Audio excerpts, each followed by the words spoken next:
A tailor shop was gutted in a fire on Saturday morning. It is suspected to have been caused by a short circuit, but fortunately no one was injured in the blaze. Here's more details from our reporter Nitiksha Gaonkar.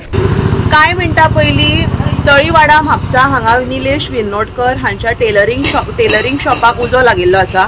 ही घडणूक जेन्ना Mapusa fire डिपार्टमेंटाक कळ्ळी तेन्नी तांच्यांनी हांगा ताबडतोब येवन हो उजो फालिल्लो आसा.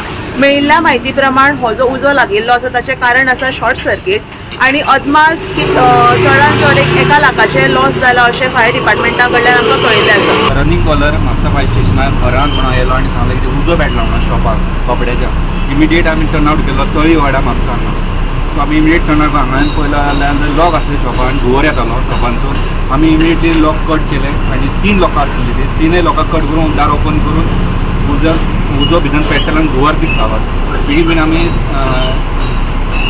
स्मोक एक्झॉस्टर घातलो आनी भितरसून धुंवर भायर काडलो आनी उदक मारलें आनी फायर फायटींग करून कंप्लीट एक्सटिंग्विशन केलें. कसो उजो लागलो बीन कितें कळ्ळें ते हांव डायरेक्ट सांगूंक शकना की कसो पेटलो. लॉस लोवपास अंयशीं ते 1 लाख मेरेन. कितें जालें कितें जालें काय ना शॉर्ट सर्किट जालें. तुमचो कसलो शॉप टेलरिंग स्टोर ते आमचे विकताले बी हां कसो लागलो शॉर्ट सर्किट लॉस कितें काय ना सद्या पळय बट कपड्यात ते best Nitiksha Gaonkar, Srishti Athanikar and Nikhil Zalmi for Goa 365.